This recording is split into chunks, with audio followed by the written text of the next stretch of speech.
is the dickhead now, hey? Hey, how you going? So, The House That Dripped Blood is the third in the series of portmanteaus from Amicus Studios. This one concerns a house, as you may have guessed. It doesn't drip blood, but a more appropriate name for this film would have been A House That Had an Unfortunate Series of Tenants. But yeah, like I said, this one concerns a house, and each of the four stories and also the framework involve the tenants of this house. The framework begins. A policeman from Scotland Yard has gone to the local town where the house is situated, looking for a film star who's gone missing and whose last known residence was at the aforementioned house that drips blood. So he goes to see the local Bobby there. This is not the first time that something's happened to the tenants of that house. Who then proceeds to tell him about the previous occupants of the house leading up to when this actor took over. There's something that happened about 2 years ago, sir. The house was empty for some time, and then the estate agent had an inquiry from a young couple in London. Hillier, the name was. Charles and Alice Hillier. They're not a young couple, though, because the dude of the couple is Denham Elliott, and I'm guessing he was about 48 when he did this. The husband is a writer. Oh, what kind of writing does he do? Horror stories. He specializes in murder, in the most gruesome ways imaginable. Moves to this house to work on his new book. So he shows his wife a picture, a sketch he's done. That's Dominic. He's the villain in my story. He's a strangler who's escaped from an asylum for the criminally insane. He roams the countryside at night searching for fresh victims, laughing maniacally as he kills them. Is that what, you're going to write an entire book based around this dildo that walks around the countryside looking for people to strangle and giggle? I mean, it's not as likely, it doesn't sound like a page turner to me, but yeah. So anyway, he sets about going to work on this book of Dominic the Strangler. How's it going? Splendidly. I'm almost halfway through. Oh, good. You can thank my strangler for that. Dominic. You know, he's really taking over. I've come to know his mind. Almost the way he feels. That's what makes him so very real. It's kind of giving you some little hints of like, is he a bit troubled upstairs? And he starts to see Dominic. First he sees him in the house, and he sees him fucking outside around the property, in like the woods, next to the river and shit like that. And he becomes increasingly distressed by this, as you probably would. So he goes to see a psychiatrist, or a psychologist rather, and this psychologist says to him, "Oh, this is just like your imagination projecting, this character that you're writing about. It's just your imagination." He said that when an author creates a character, it's like an actor playing a role. And sometimes the role takes over. So I guess the final straw is when his wife's in the kitchen and he's in a room adjacent, and he sees Dominic trying to strangle his wife, and he's like, "Oh, what the fuck?" And goes in and she's like, "Get away from me!" But I saw him, it was Dominic. It wasn't Dominic. It was you. He's like, "Oh fuck!" So, he goes back to the psychologist. But that character is only a creature of your imagination. It is not real. And as he's telling him this, Dominic comes into the room. As I have said before, you're like an actor who loses himself in his role. Sneaks up behind the psychologist and proceeds to strangle him. It looks like he's fucking tickling him, because he goes like that. Doesn't make a sound because Denham Elliott's on the on the black couch.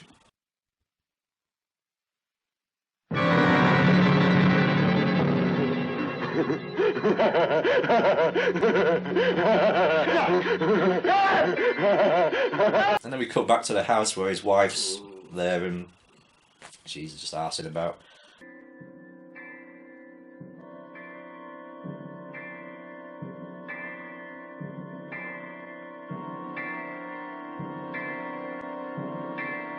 We see Dominic come to the house, come in the house, sneak up behind her and...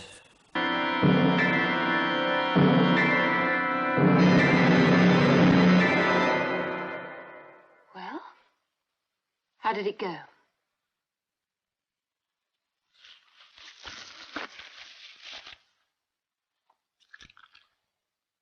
Everything's taken care of. There it is, there's your twist. Dominic all along was being played by an actor who the wife was having an affair with. They said that I wasn't a very good actor. We don't have to worry about getting work. We'll have plenty of money now with all the royalties on Charles's book. That I wasn't believable in the parts that I played. The plan was to set Denham Elliot up as having murdered his psychologist. Then he'd get sent to a nut house for the rest of his life and they could run off and live off his royalties from his books. It doesn't quite go according to plan though, because it turns out Dominic killed not only the psychologist but also Denham Elliot, strangled them both. Oh, but that wasn't the plan. The point was to prove Charles insane. It's better this way. Much better. Oh, don't you see? They'll be looking for a killer. Perhaps they'll come looking for you, Richard. Richard? I don't know anyone called Richard. My name is Dominic. I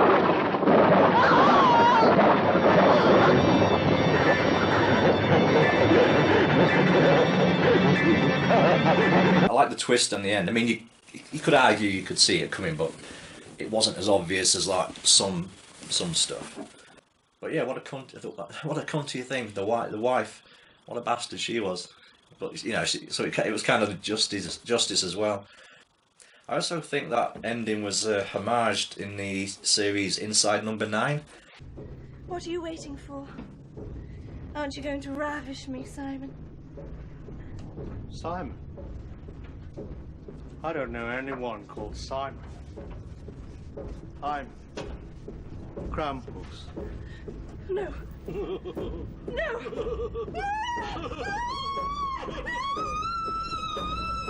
So anyway, we cut back to the police station, back to the present day. When that house was empty again, the estate agent rented it out to a new tenant, a retired stockbroker from the city, a Mr. Philip Grayson. Is Peter Cushing. He plays like a businessman who's now retired to the country. His character is he seems to become a bit isolated, and he has flashbacks of this woman, and so you know it's giving you alludes to some kind of history there. He's haunted by the memories of this particular woman, and he goes for a stroll into the town and comes across a waxwork. The House of Horrors type of waxwork. So he's having a nosy around there and he comes across this sculpture.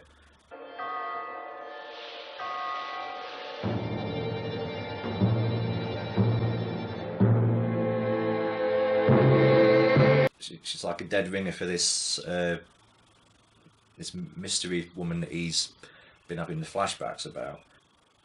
And on this silver platter is the decapitated head of a dude. You know, like wax sculpture. And then the fucking the curator of the museum is like just hanging about there watching him and having a bit of a wank or something. She is beautiful, isn't she? My Salome. Oh, yes. Yes, it's very well done. Perhaps she reminds you of someone? It reminds me of H.I. Giger for some reason. I don't know why. He's got that creepy vibe to him. Was she model from life? You might say that. Who was the model? My wife. She must be a very beautiful woman. She's dead. She got sentenced to death for committing murder. I found her one day holding an axe. And nearby, the body of my dearest friend. And so Peter Cushing, he's like, yeah, okay, thanks for your time. He just fucks off out of there. So it's like, yeah, this is a bit weird. So he's hanging about the house, and he gets a knock on the door. My dear Philip. Neville. Friends?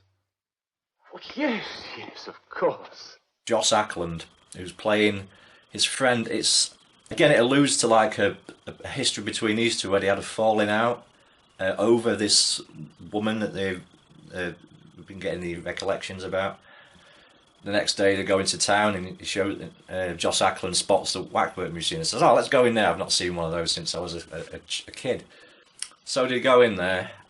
Joss Ackland sees the sculpture of the woman and he's like transfixed by it.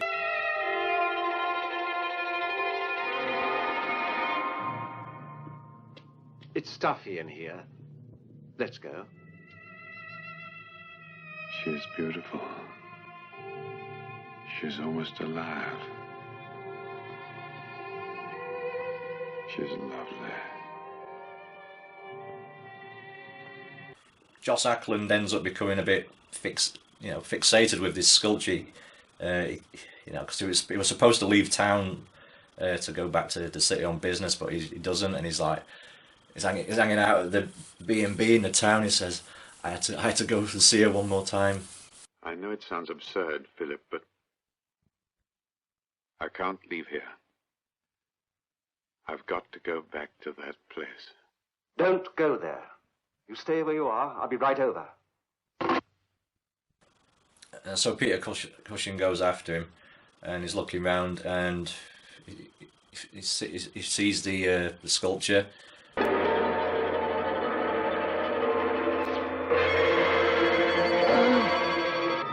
And then he sees Joss Ackland's head on the silver platter instead of the previous head that was on there, and he's like, fucking hell. And then again the curator, or the owner, whatever you want to call him, he comes up and says, I told you that my wife was guillotined because she'd murdered my best friend. Well, it was I who killed him and made sure that she was found near him. So yeah, then shit kicks off. He starts chasing Peter Cushing around. He's like, you can't have her either, you bastard. He's like, oh, fucking hell. They have a scuffle, and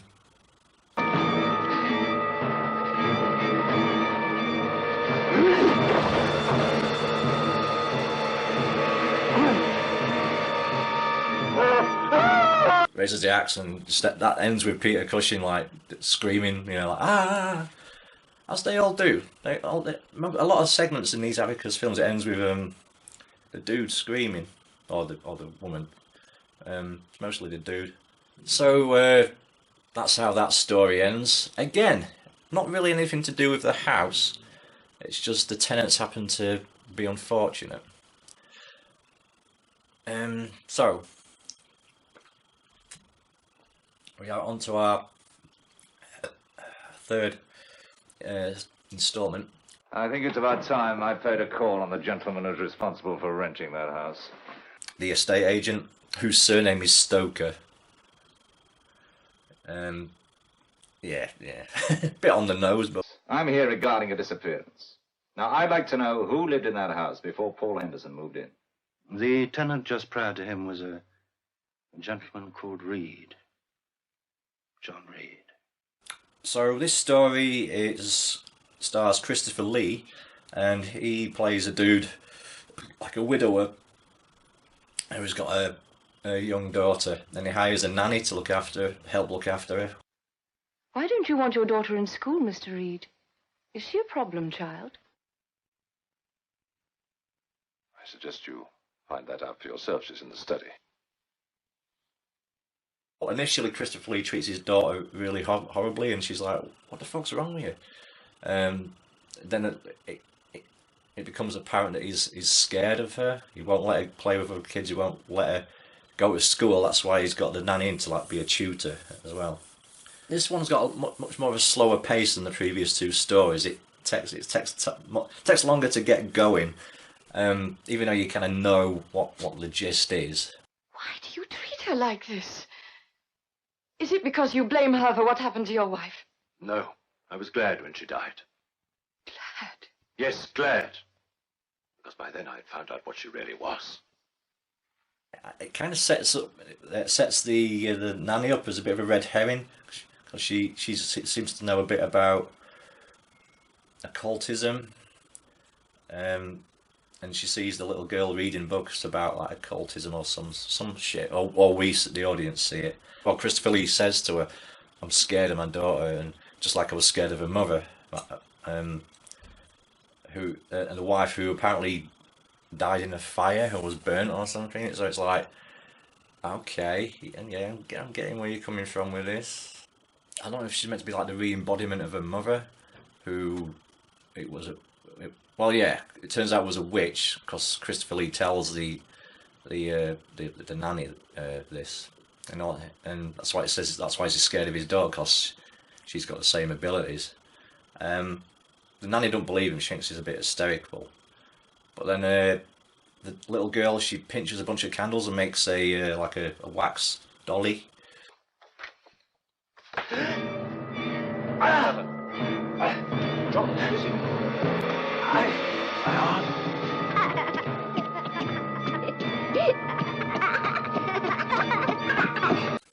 So Christopher Lee's bedridden because the doctors said, "Well, stay in bed in case you've got something going on with the heart, and I'll drop in to see you the next day, or whatever."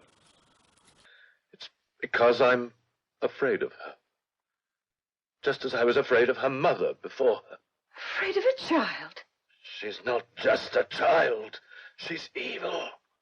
And then he starts like writhing in pain again. So the nanny runs out downstairs and sees the little girl poking the dolly with pins again. And she says, "Oi, pack it in for fuck's sake." In so many words. Come on, darling. Give me the doll, please. Please, give me the doll. Jane. Jane!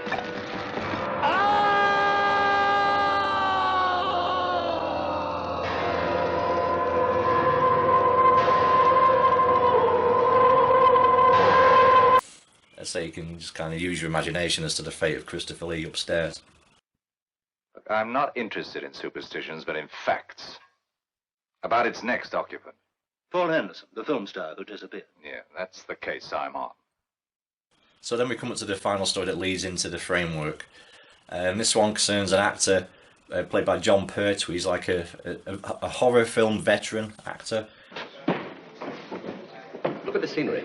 Look at it. Look. So flimsy you could blow peas through it. He's a bit of a stroppy git. He's like disillusioned with how the film industry is going, and how poxy the sets are, and he becomes irate with the costume department on this this vampire film he's doing. Take this schmutter away, madam, and use it for draperies. But we're scheduled to start shooting tomorrow. We haven't time to find anything else. But it looks as though I shall have to find something for myself, doesn't it? So he goes to his dressing room and he finds a business card for a costume shop, which has been mysteriously left there for him. So he goes there late at night.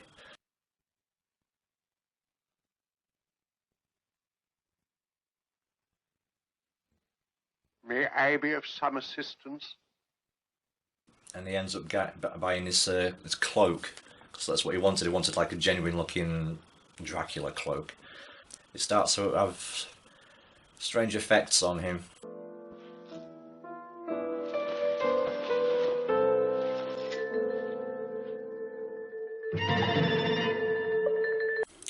It starts turning him into a vampire slowly but surely. His co-star is played by Ingrid Pitt, famous for the jugs in the Hammer. She's a bit of a scream queen for the Hammer horror films, and she's got some awesome luggage going on.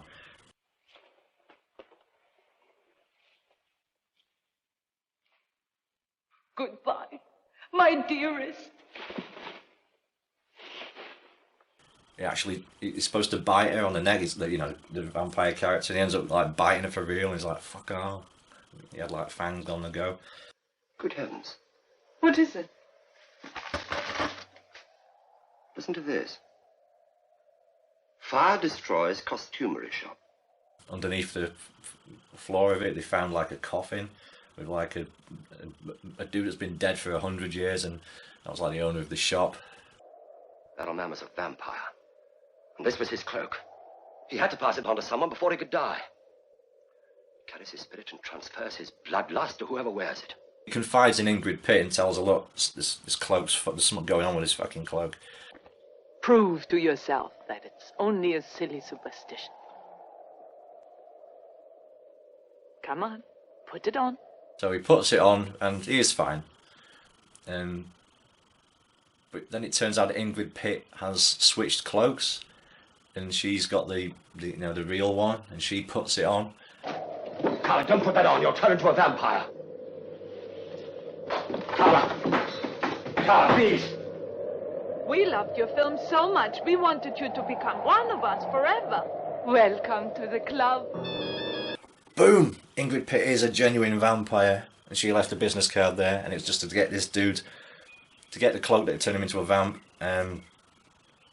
which is a cool twist.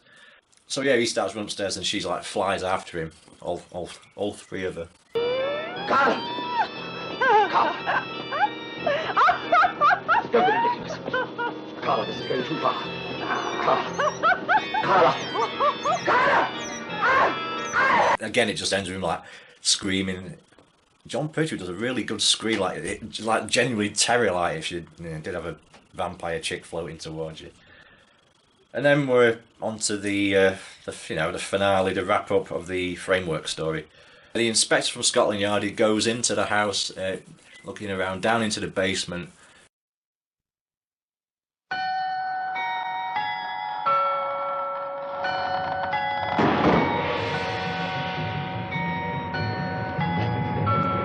It does actually look, as a vampire, it does actually look really freaky as well, in a kind of hammy way.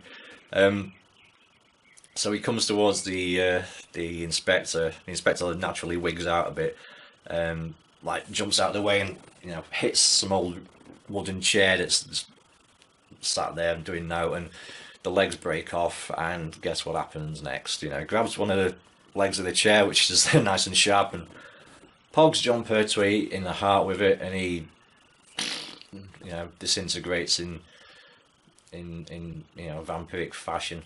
Then we see Ingrid Pitt come out of another coffin. Then we see Ingrid Pitt come out of another coffin.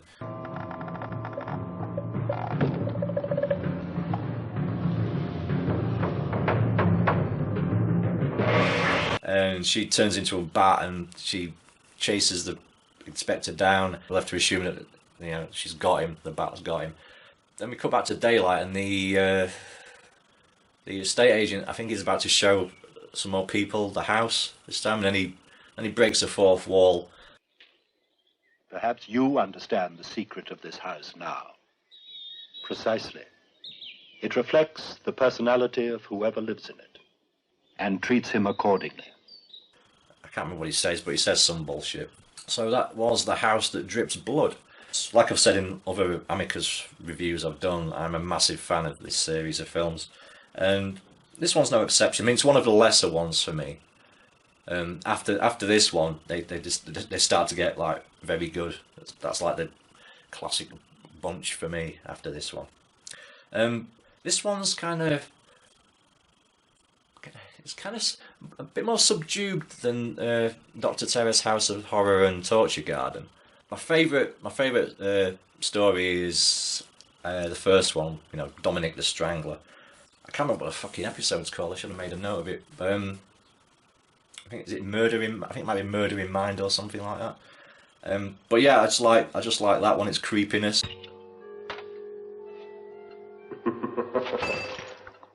Denham Elliott seeing Dominic.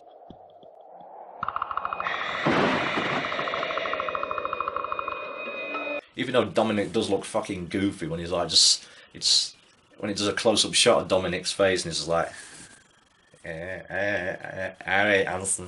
Other times he does look fucking creepy as well. And yeah, it's the payoff of that one. I thought it was a decent twist, even though some might argue you'd see it coming, but I didn't really. It wasn't too obvious for me, I don't think.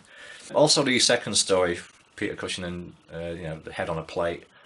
I like the ambiguity of that. You know, you're not sure of the relationship between, or the history between Peter Cushing and Joss Ackland. Sorry, you know, like I said, just alludes to them having both been involved with this this woman who died for something. And it's like I've heard people theorize that did they kill her or something because they were both obsessed with her, but there's nothing to suggest that. But I don't fucking know. But yeah, that whole, you know, the whole macabre factor of that segment is I found it effective. She is beautiful, isn't she? My Salome.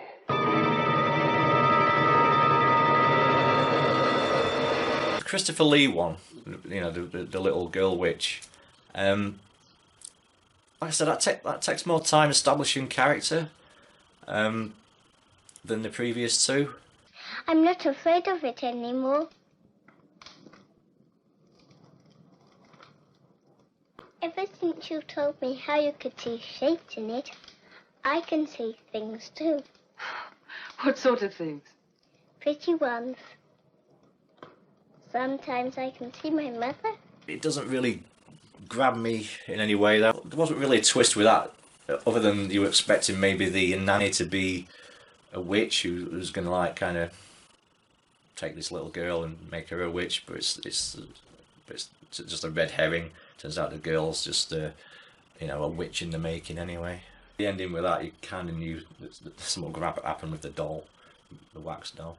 It was still good though. Like I said, it established character more and it's an atmosphere. It took its time a bit more, so that was pretty cool. The fourth segment with John Pertwee, that was a pure comedy. That segment, you know, it was a funny segment. It was still creepy though, but it was goofy. But it was still effective. John Pertwee was really good as the, like, you know, the spoiled actor who's pissing and whinging all the time. And also the costume shop in like this middle of a smoky town. I think this may well be what you require. I like that kind of stuff. That's eerie. The framework story. It was a bit. The framework story for this was kind of a bit more involved in that it actually is part of one of the segments of the, you know, the portmanteau. It's about the house. It's not just like, oh, a bunch of people meet and then they start telling each other about something that happened. It's like this involves the house. The house is involved in the framework story itself. It's that house. There's something about it. What? I don't know, sir. Like a lot more involved than some frameworks that appeared in like the later Amicus films. I also really like the music for this one, particularly the music for the opening credits.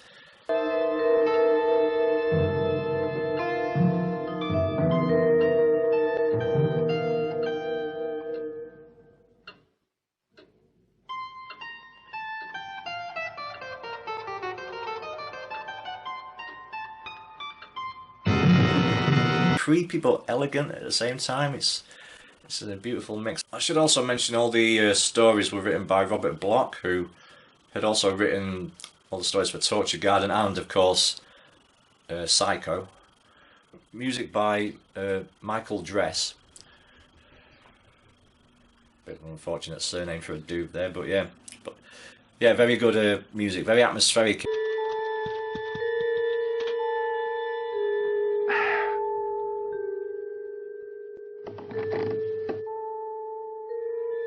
It's not one of our favourite Amicus ones, but it does have a uniqueness to it regarding kind of its tranquil but creepy atmosphere regarding the house and the surroundings. It's not, like I say, it's tranquil, but also unsettling. I like that. In regards to where I place it in my favourite Amicus ones, I'd say better than Torture Garden. It might be on a par with Asylum. Well, Asylum's probably better. So that was The House That Drips Blood. A nice modest title there. I think I've probably said that on other Amicus reviews. I mean, but you know, the House That Drips Blood. Yeah, the bungalow that sweated phlegm. Who'd want to watch that? Oh god, I wouldn't watch that film, fucking hell.